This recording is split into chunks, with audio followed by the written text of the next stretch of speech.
Thing connected to the thing, to the thing, to the thing. Like a true professional.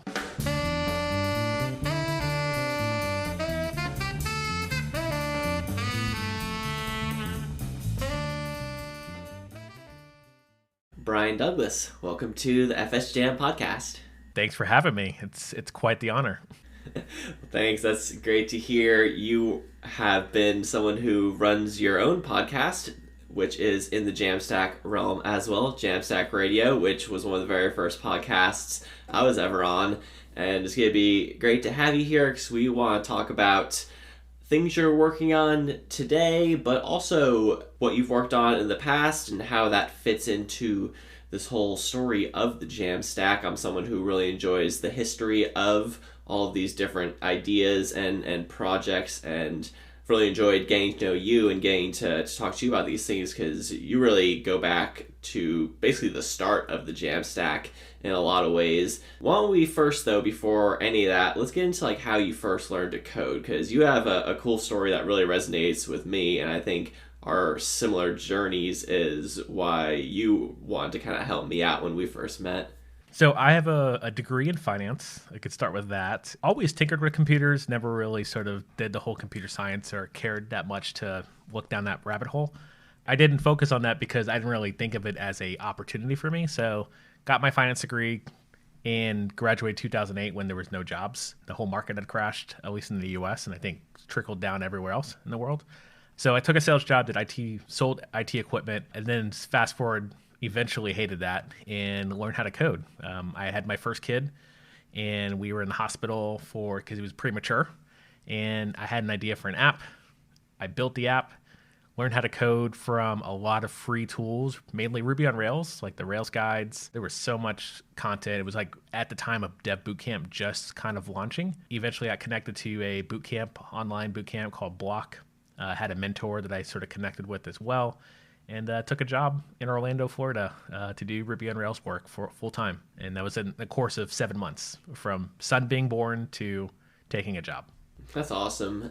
And I'd really love to hear a little more about the bootcamp experience, because I went through a bootcamp and it wasn't a Ruby on Rails thing at all. It was this like super JavaScript heavy kind of front end focused thing. And when I talk to people who did boot camps, years ago, the common thing is that they learn Ruby on Rails or some sort of thing like Ruby on Rails. I know some people, they learn maybe Django or something. I'd be curious to know if you would still recommend someone learn Rails today coming up, or if you think that it kind of makes more sense to jump straight into the JavaScript, or how you think people should kind of approach that if they're looking at some of these different boot camps in the past that are available. I guess some clarification too as well, like when I joined Block to learn, they didn't actually classify themselves as a boot camp. There were no real companies other than Dev Bootcamp who called themselves a boot camp. Everybody was like they called them MOOCs, massive online open courses. So like I think Codecademy was like one of the earliest MOOCs that were successful. There were a lot of them before then. There are boot camps. What's that? Big Nerd Ranch was a boot camp as well, but it was super expensive. Maybe you'd have like 25 people show up in Atlanta or Silicon Valley and do the boot camp all in person.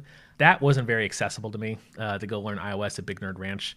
What attracted me to Block was the fact that I could do it from home, and it wasn't a class-based setting or a cohort-based setting. It was you and your mentor. You basically link up 1 to 2 times a week, and you'd go through the curriculum, and then you'd meet with that one person. For reasons that didn't really scale to the point where Block ended up getting sold. But I want to say that was probably the best experience for me, because I could read documentation. I could do the Rails guides. I just could not get over weird networking things or Ruby version management. Those are all the things that you just don't see in the tutorials. Because everybody gives you sort of the Rails, the guided path. So that was my experience. So it's quite different, quite different from what you got with your bootcamp. But the question around should you learn Rails, is it good for you? I would honestly say you should check what jobs are in your area. So if you're not looking to move, look at what jobs, developer jobs, and you should learn whatever you can get a job with. Because if you set yourself up for succeeding, so if it's Java or if it's .NET or if it's Rust or Fortran, you should probably do that research before you jump into it. Or if you just want to build a project and not get a job, then just go ahead and do whatever you want.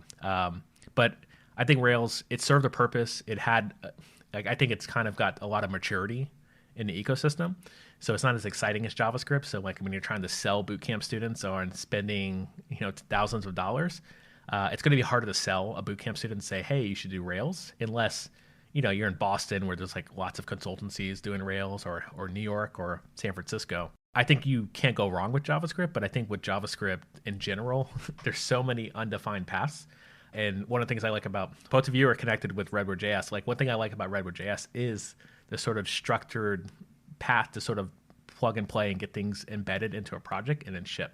Because I think if you really want to succeed in a bootcamp, you want to be able to specialize. So like if you're going to specialize in e-commerce, Shopify stuff, or WordPress, or serverless functions, or GraphQL, that's going to be the distinction of you getting your job versus the rest of the other people trying to do bootcamp thing. And that's just my personal opinion. Just put the Dougie sign on that and send it away. This is my hot take. Boot camps and like university degrees are useless for finding your programming language. And I say your because everybody has a preference. When I went to university and studied computer science, I touched JavaScript in 5% of the modules. Have I touched any of the other languages that I got taught at university since? No, of course not. They're not my languages that I like. So I'll never program in them. So it's here and there where it's not only where there's jobs, and I totally agree with you, it's also what suits your mental model. Like C++ and like C# and all them, they're not my languages. They're great at certain things, but not my thing. So it comes and goes, and everyone's different. And JavaScript's that language, that's just perfect because it's flawed. To that point too, I've met so there's an engineering manager at Webflow now. Used to be managing at Netlify as well, but they also were a bootcamp grad. They went through Hackbright and eventually got pushed to a different place that most other people in Hackbright were getting pushed into, like it was web dev. Their background was they had a math degree, and they were on the track of doing like probably professional match teaching or university. But they took like a sort of a gap after between don't remember the exact story, so I don't want to name them to out them, but basically they just took a gap, traveled on the West Coast, started doing a boot camp, did the boot camp, and then their mentor found out that they liked math. So they pushed them to like C++ and systems programming, and they absolutely excelled in it to the point where like now they do like Rust and Go and stuff like that. Do like not the traditional like boot camp evolution of you do a web project and you rebuild a to-do app. They were building like systems integrations, and there's not like proper boot camps. Like you would learn that probably in a university, but that wasn't their degree. So like knowing like what your aptitude is, like some people love styling and design and CSS and pulling out of Figma and converting that to React components. And some people like connecting APIs. And like, I think even furthering on your point, like understand what your ultimate goal is. Like, what are you looking to specialize? Because if I was a mechanic, I'd probably have a specialization of like, I know American cars, or I know sports cars, or I know boats, or I know buses. Like you got to kind of know like what you're trying to get to and what you're trying to move towards. Because I think where a lot of people reach out to me like, hey, I need help. I need a mentor. I want to know, like, I want to get into computers. And that's usually a kind of a red flag if like, I don't know computers. Do you want to code? It's like, oh yeah, sure, computers. So like, what do you want to do with it? And if like the answer is like hard to pull out of their, like, I just can't, I don't have the bandwidth to go on the journey with them to eventually figure out, okay, well, you said computers, but you probably should just work at the Apple store because that's what computers are. Programming is probably not for you. But like, I've gone through enough conversations, I've mentored enough people to know, like, I know if you're just trying to get the certificate, if you're just trying to graduate the boot camp so that way you can get the job, you're doing it wrong. Like you should probably go in knowing that you have some sort of goal, you have some sort of excitement, or try to figure it out really quickly and learn that. And I think that's why boot camps have succeeded and failed because folks who do boot camps, there was a lot of, like myself, career changers who kind of knew life experience and was able to like understand what the goal was. My goal was to build an app, not to get a job. So if understand going in there, you have some sort of goal as opposed to like you're 18 years old, starting college, and you're just having fun, learning life, learning how to pay bills. Like you might not as easily succeed, and it might take a little longer, but you just kind of have to be a little more ambitious. My favorite thing that my university lecturers always say, that I still think is a bit rubbish, even to this day, it doesn't matter what language we're teaching you. We're teaching you the, philosophy. And it's like, how many times do I care about the 20 different ways to sort an array? Most of the time, a bubble search is probably good enough. That's a whole module that they test you on. Yeah, and you as a founder of a company, like you'll probably just hire somebody if you have that issue. You need to optimize performance. Like you don't need to pull up your sleeves and start looking at the plumbing of the code and figure out, how to get this algorithm. Figure out which O notation is it. Is it big O? Is it little o? It reminds me of because I don't have a data structure algorithms background. I didn't learn that in the boot camp or whatnot. But I remember distinctly sitting as a junior engineer at a company, and we were trying to solve a problem. It was payments. And like, oh man, every payments are always kind of messed up every time we try to give people legit data. And someone in the engineering scene was like, linked list. And I was like, what's a linked list? And like they explained linked list to me, and like it made sense. But I know what a linked list is because of that one situation, because it made sense of like, yeah, you kind of want to have your records all attached to each other inside of like a little train. So that way, if you do have something that fails, the whole chain fails or alerts you. But that was like a concrete example of me. Now I never am going to forget what a linked list is. But when you try to explain it to me in like philosophy terms, I'm just like, okay, I don't know. I'm sure I passed the test, but I'm not going to be able to pull this out in a conversation. One of the things I do find really interesting is going to be, it can be controversial, but databases, right? I did a whole module on databases at university, and I don't really know that much in the end. Oh, we know. I know. Tools like Prisma, they remove all knowledge of like relationships or like designing databases. And it's very much dangerous. But that's the way we live these days. Dangerous. We know all the abstractions and none of the philosophy. This is a good segue to the type of work that you were doing to get into the Jamstack. So I was listening to some of your old podcast interviews last night and learned about a project you created called Choich, which put the Y in church. Could you talk about what that was? That was the project actually I started putting together when I was in the hospital with my son. If anybody wants to learn about that whole story, github.com/readme/Brian Douglas. You could find me talk about that sort of experience and how I learned how to code. But Choich, it was an idea. I was like, we were sitting in a hospital. I didn't mention, but my son was 11 weeks early. So that's micro preemie. It's extremely early. 29 weeks out of 40 is extremely early. So we were there for 11 weeks. So for like emotional and spiritual consultation, like we wanted to go to a church. When you Google church in Tampa or church in New York, like your results are pretty awful. Awful as in like not specifically because of church, but no, awful as in like you don't know what kind of church you're getting into. Like not every church is the same church you're looking for. So like if I wanted this type of Christianity with this sort of flavor of hymns or music and this type of connection, like there was no sort of filtration system to be able to figure that out. It was sort of like just waste a Sunday and go sit in the back and see if it's good for you. If it's not, run like fire.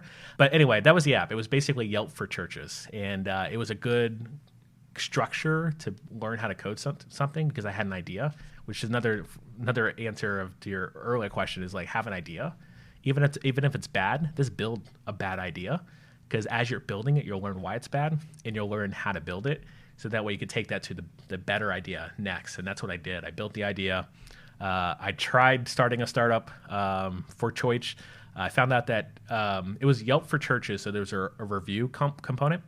And I found that churches aren't really cool with reviews because, one bad review, it's could like not ruin the church, but like church, they try to keep everything in the positive light for whatever reason. I kind of like seeing both sides, but so it didn't work out. And at that time that I was like figuring out that no one actually wants to talk to me about this project, I found that I could get a job doing it full time. So, but to your point about like the Jamstack, that was actually a Rails app built on Heroku. But that same structure is like what I brought to building my future projects. And the thing that attracted me to the Jamstack was the fact that there were a lot of solved problems. And you mentioned earlier in the intro that I've been around like since the beginning of the Jamstack, which Jamstack is a term. I'm sure you probably talked about this in the podcast, but it's a new term applied to an old concept. So people have been doing Jamstack since the beginning of the internet, like separating your database or separating your backend API to your static HTML site. Like that's a thing. But when I figured that out as a thing and that it was cheaper and I didn't have to pay $7 a month for Heroku, because Heroku, I think it's still $7 a month. I didn't make that much money, so $7 is a lot to me. So I was hooked because I could host my front end for free, I can host my back end for free, and then I'm good to go. Yeah, it's funny what you were saying about the Yelp for church, because this is kind of how Redwood started. Is Tom wanted to make a Yelp for children's playgrounds, and that was Der Spielplatz, and that was like the kind of test repo that eventually led to what became Redwood, which is pretty funny. I'd like to hone in on what you were saying about how you started with the Rails and then you kind of went more into the Jamstack area. And I think a lot of this is just the connection of where you're working and who you're working with. So I'd be really curious to know how you first met Matt Billman and how he kind of fits into this story. From the beginning of my journey to programming, I started a blog. And I'd write a blog post 2 to 3 times a week. Just on like, if I learned to Git stash, I'd go write a blog post about it. Or if I learned how to do geolocation with the Rails gem, I'd write a blog post on it, because I just wanted to remember how to do it next time I had to do it again, which again goes back to the point of like, I just wanted to learn the bad idea so that way I can build enough structure to learn how to do it the right way for work or for my next thing. And so that blog itself, I hosted on DivShot. And DivShot's no longer around. It got purchased by Firebase, who then got purchased by Google. It's now Firebase Deploy. But the real story is DivShot got purchased by Firebase. They told everybody, hey, in 3 months, you got to take all your stuff off, go migrate it somewhere else. And at that time, I was pretty new to programming, only a couple years in, had never done any migration of anything ever. I put stuff on stuff. It lived there forever. I paid the domain every year, every year for 3 years, and it just sort of worked. And when it was like, hey, you need to move your stuff, I was like, wow, I don't even know how to even begin. Even though at the end of the day, it was just a static site. It was an Ember site. And then I also had a middleman blog as well. So that month, it was like a week or two later of me sort of just learning how to deploy it somewhere else and looking for other tools. I tried Heroku, but it seemed like kind of silly to pay $7 a month for that to keep it always up. I went to a meetup actually at HeavyBit, who's the where I record and edit my podcast at, and they had a meetup specifically on. It's actually the Ember meetup of all things too as well, because I was trying to do a lot of Ember at that time back in roughly 2015. At that Ember meetup, like the second speaker was Matt Billman, and he was talking about this new way to sort of deploy static web apps. If you have an Ember site, you can do Ember build and use a build command, which is like at that point I was like, wow, build command, yeah, I know about that. I didn't know very much about JavaScript or NPM at the time, but I knew about Ember build. And then you could host that onto Netlify, which was a tool. And I was like, wow, I was hooked. So I moved all my stuff to Netlify. I was like, wow, it just works. Because what Netlify did is they just took your GitHub repo, inferred the language, the framework, and then did the build command for you, which was super helpful for me because like when I started using like regular JavaScript apps and stuff like that and some Node stuff, I didn't know anything about build commands at all because I was mainly, as you remember, I only did Ruby for the most part, and I was tinkering in JavaScript. So once I figured out I can get like JavaScript apps up and running, I started learning React as well. So met Matt. I actually even went up there and talked to him, deployed my site, would run my site for my blog and my podcasts. My other podcast, it's This Developing Story, and I'd host it out of Netlify, both Ruby static site generators. And like a year went by of me just constantly writing a blog post 2 to 3 times a week, but also shipping a podcast every week. And I got this email from Matt and said, hey, we're reaching out to some of our customers and we've been reading your blog and we wanted to reach out to you to, learn more about what you're working on and what you like about Netlify. And I was like, okay, cool. He's like, hey, do you want to come for a coffee? We're also in San Francisco. I was like, oh, that's weird. So I went and grabbed a coffee with them. It's like, hey, nice to meet you. We got a coffee. At that time, they had a contractor who was doing some content as well, and they had just hired their infrastructure lead, who's still there. They're like, oh, okay, we'll get coffee across the street. So we're in the dog patch where Netlify, their offices, well, I guess they don't have their office there anymore. They recently went 100% remote. Got coffee. Coffee turned into breakfast. We just had a conversation about the product and like what I like about it and like talk about my blog.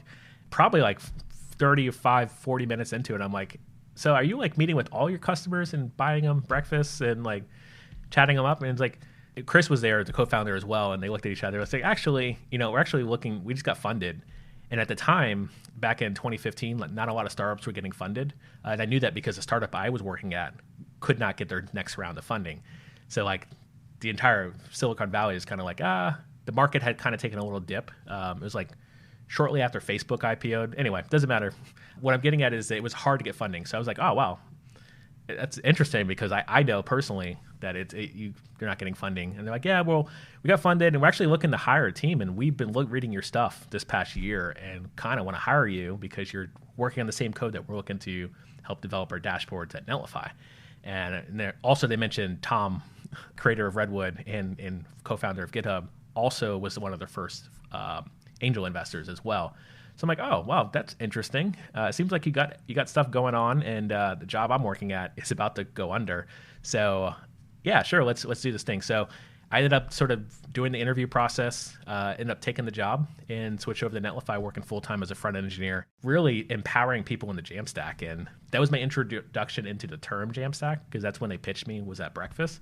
I'm like, oh, yeah, it makes sense, yeah. And actually, the other thing that I mentioned in the meeting is I pitched them on how to build out like a developer relations plan.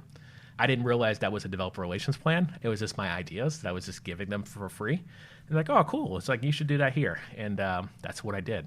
What number employee were you? I was number 3. And I honestly used to say number 5 because I always included Matt and Chris in the number. But I guess you're not supposed to include the founders in the number. So I have now adjusted to say employee 3. And customer number 8,600 or something like that. Yeah, the DevRel stuff is especially interesting. This is what I've really enjoyed getting to connect with you on, because I'm in DevRel also. And when I was coming up into this whole world, I was meeting people such as yourself. There were so many things you were already doing that, just I could see and made sense. And I was like, that's a good direction to go.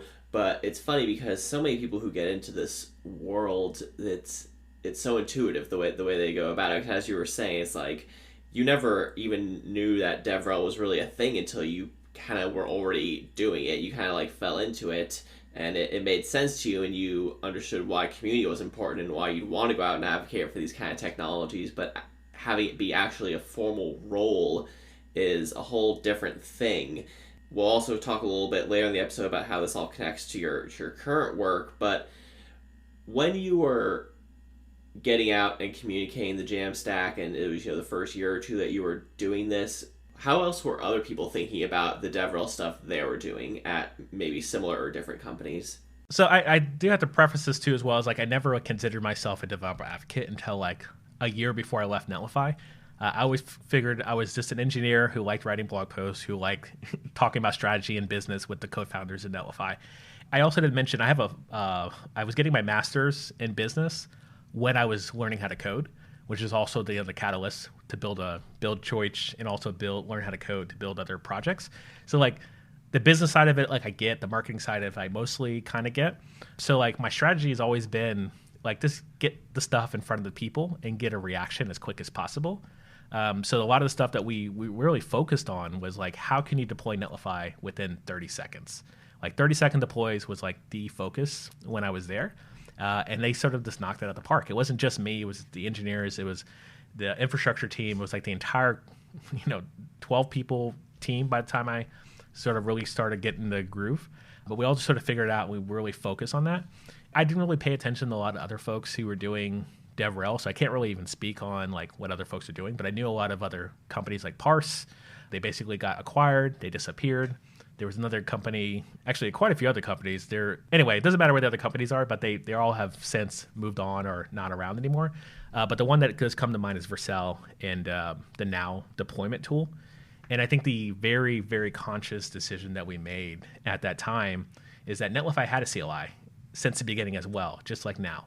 And Now is sort of running gangbusters of like all JavaScript heads, all wanted to use Now because it was so beautiful. Like you just type it Now, you deploy it, it goes up, and it works. The thing is that Now didn't have any dashboard. If you wanted to see your logs or anything like that, it was all command line. So they sort of eventually hit a ceiling of like, we've got all the people who want to use a CLI. We should probably start working on a dashboard. So Netlify kept our CLI, but we over-indexed on the dashboard and the experience and user experience. So instead of you typing in Netlify deploy on the command line, you're finding your GitHub repo, clicking it, deploying it from there. You're going to a starter guide, clicking the deploy to Netlify button, and then you have a Netlify site in 30 seconds. And like, though you could probably do it faster on the command line, we wanted to give that experience to folks who were not as JavaScript CLI focused, but they kind of opened up the gate to everybody else, which goes back to the plan I pitched at breakfast to Matt and Chris, which was you should attach yourself to a fire hose. That's what it was. Fire hose was another one that you could deploy with. You attach yourself to a fire hose, and that fire hose was boot camps. So back in 2015, as I mentioned earlier, like boot camps wasn't a thing when I started in 2013, but it was really a thing in 2015. Like App Academy was not Hackbright. What's the big one? The Hacker School, Hack something. Anyway, it's still around, but it was like the premiere before Lambda School. This was like the one everybody wanted to fly out to San Francisco to go and do. What I'm getting at is there were boot camps were taking off. So my pitch to them was like, you should just go to every boot camp and get your stuff in the curriculum. Like that's an easy win. If you start giving boot camps attention and free hosting and support and treat them like enterprise customers, now whatever boot camp succeeds, you've now attached to the boot camp. So I think Lambda School was a couple hundred of folks in the program per month joining. It was something insane, but that's every single month. You now are attached to like these new programmers who not everybody's going to succeed, but the ones that do succeed then will go 2-3 years later and become hopefully senior engineer, maybe almost senior engineer, making decisions at the team. So when it comes to make those decisions, like, oh, I know Netlify, that should be the easiest way for us to deploy. And it's got logs, it's got, SSL, it's got single sign-on, it's got all this stuff that you would eventually care about. So you just indoctrinate all the bootcamp students, and then in addition, obviously, CS students as well. And my plan was essentially, to sort of summarize this, is I would just go speak at a conference, and then every time I spoke at a conference, I did 2 other things. So I did 3 things every time I traveled. So go speak at a boot camp and speak at a meetup. And if I couldn't do all 3, I would just not do it. And that's sort of how I sort of activated my DevRel career was I got to talk at React Rally, and then I would go find a boot camp, I'd find a meetup, and I would go do those 2 other things. So every time I went to a city, we would just sort of land and deploy Netlify into the community. The dashboard stuff is so interesting because this is embedded now in, the Redwood tutorial. If you go through the Redwood tutorial, the way Rob kind of walks you through it is he has you go through the Netlify dashboard, not through the CLI. And it's because, as you say, it's so friendly to anyone, whether you're an experienced developer or a new developer or someone who's really never really developed at all. You can click your way through it and probably figure it out. And this is, going back to really getting into like your influence on the Jamstack, because building something like the Netlify dashboard is you are like touching so many people's projects indirectly, and so many people who have learned to code and who have gotten into this. Did you have any sense of how important it was what you were building when you were building the dashboard? No. I mean, honestly, when I was working at Netlify, it was kind of like the biggest reason I said yes to Netlify is, one, my last job was kind of go on there. They had very much no runway left, so I knew I was going to have to find a job anyway, so might as well do it now. But the other thing was they had such senior talent. Like the CTO came from Docker. Matt came from a lot of other startups as well. And this was not their first try at it. But I was also learning all this extra stuff while just being at the company. And also, like, full credit goes to Rafa, who's the original dashboard designer. Like, he is just kind of a whiz when he thinks about user experience and UI.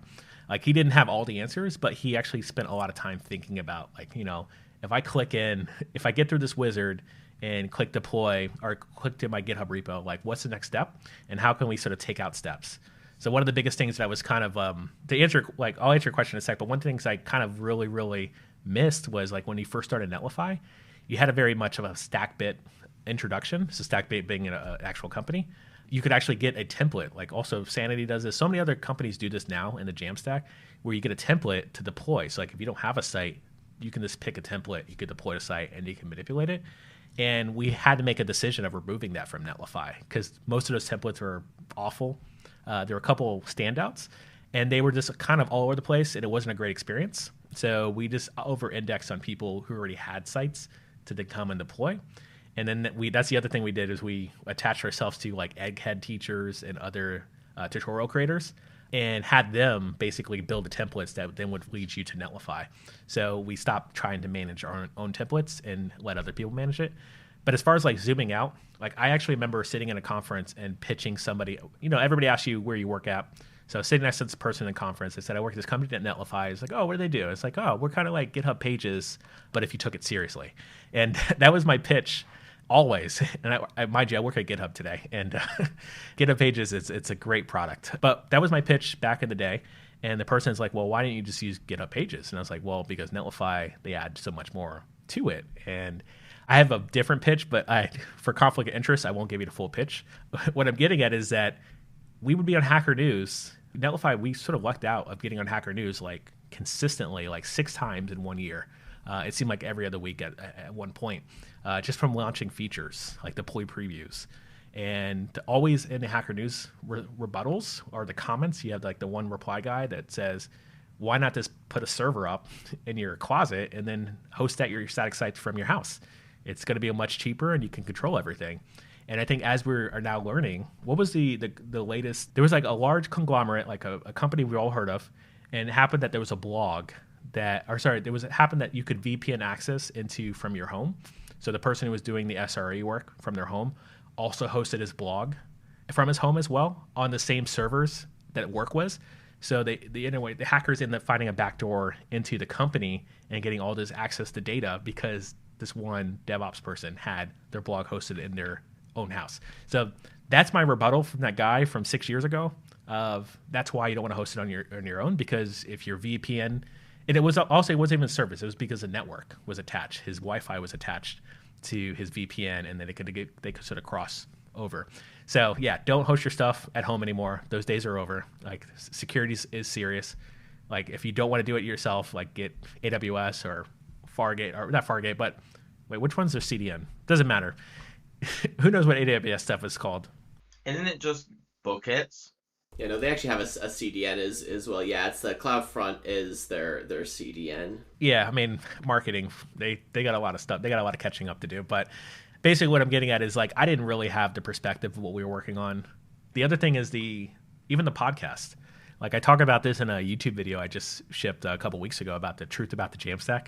Because I saw a lot of people doing the origin stories of Jamstack, and I was like, oh, I got a story to tell. And like the reason Jamstack kind of took off, because at the time we chatted about it, like, should we call it Jamstack? This is a term that Matt was throwing around with Chris, and they were just like, yeah, this makes sense, but like no one's ever heard of it.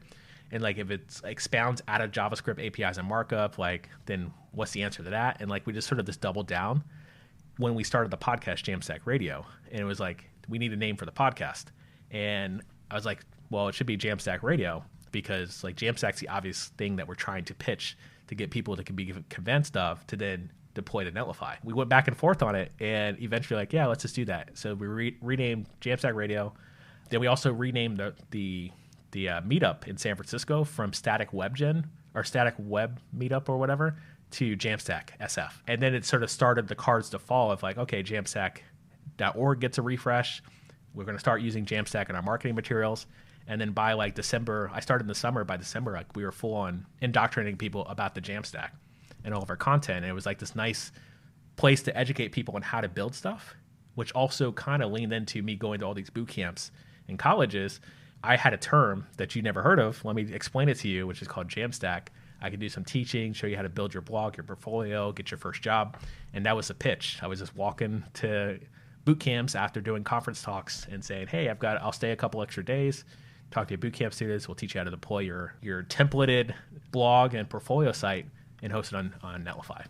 Yeah, that's great. And since we're going into the history here, it's good to point out, some people always wonder like, who came up with the term Jamstack, and no one can ever give the answer because the person who created it has a really hard to pronounce name, who was just a random friend of Matt, whose name was Andreas Sbornson, something like that. We'll link to that in the show notes. And some other people were trying to call it the new dynamic, was another popular term around at the time. And I think that dude lost the thought leader wars on that one, unfortunately. Yeah, I like the new dynamic too as well. It was like, actually, we toyed at that being the name of the podcast as well. We also Modern Web too as well, the Modern Web Meetup, which now Tracy from This.labs. Yeah, This.labs. They own that name, and they do a lot of online content. And like, we really, really wanted to call it the Modern Web Podcast, but now they have a podcast. But yeah, there's a couple different things, and this is, mind you, this is also pre-serverless. Serverless came out like the next summer as a term. Yeah, that's so funny. Like, you were not only in the Jamstack, you were also talking about serverless. You were talking about GraphQL and GraphQL wrappers, especially. So this is a good segue then into the work you're doing now and some of the open source projects you're working on now. You've transitioned from Netlify to GitHub, and you also do a lot of cool stuff around their GraphQL API, GitHub's GraphQL API. So I'd love to get just kind of a little description of what you're doing now and how you see your role and what kind of projects you're also working on. My role is staff developer advocate at GitHub. So staff is a term or a level that I did not hear about previously until I joined GitHub, but it's kind of popular and other companies are using it, but it's kind of like the next step after senior. And I am really focused on just engaging GitHub users and teaching them how to use strategic features at GitHub. So one of the features I've been spending a lot of time in lately has been GitHub Actions. GitHub Actions is a way to automate your workflow to your heart's content. A lot of people sort of stop at CI as a way to automate your workflow, so you just want to run tests. That's a great introduction, but if you wanted to also run some integration tests, I wrote a Playwright script to be able to take screenshots in different browsers of the deployed application, also the staging application of what it looks like. You can also run some tests at the time of PR to see if your Lighthouse score has gone up or down. So mind you, like Lighthouse is normally what people use in production. You go run it and you write a bunch of notes and open issues. If you open up a PR on my project and the scores goes down, we have to have a conversation of like, hey, do we really need this change? Or can we also improve, like get the score back to where it was at the time of PR? So I do that on the back of a Lighthouse action built by Jake Jarvis and hooks into Netlify deploy previews. So automation is pretty much the point of like GitHub Actions, like find a piece of something that's repetitive, the thing that you always do manually, and see if you can automate it. Any questions, Chris, before we start kind of closing it out here? Enough to fill another hour. I know, right? It's incredible. It's ridiculous. This is like, going back to the trying to, tell people this whole story, and, it's massive. The reason I like to be quiet is because I just derail the train. It's like, well, go right, 90-degree turn. One of my biggest questions is, why has the Jamstack stuck around to you? Because is it truly Jam anymore when everyone's now going to TypeScript, and that's not really JavaScript, but it's still JavaScript? And do we even use markup? Because I don't think I've ever used markup in the Jamstack. Yeah, I mean, the markup is really, it could be JSX. I mean, it could also be like whatever you want to manipulate in your templates to be. So at the time, like Emmet was huge. Like Jade was also huge back when we started using the Jamstack. The reason why we went back and forth on whether to call this Jamstack is for that same question that you just asked. Also, Elm was also a thing that was also pretty up and coming at the time. Elm being like the compiled language from...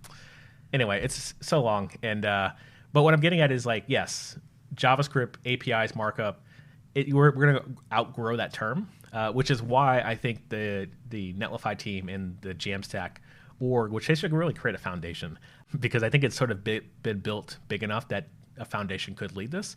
But they've also lowercase the A and the M in Jamstack, so now Jamstack is no longer an acronym, and that was intentional. It was something that they sort of they quietly kind of released and sort of shipped.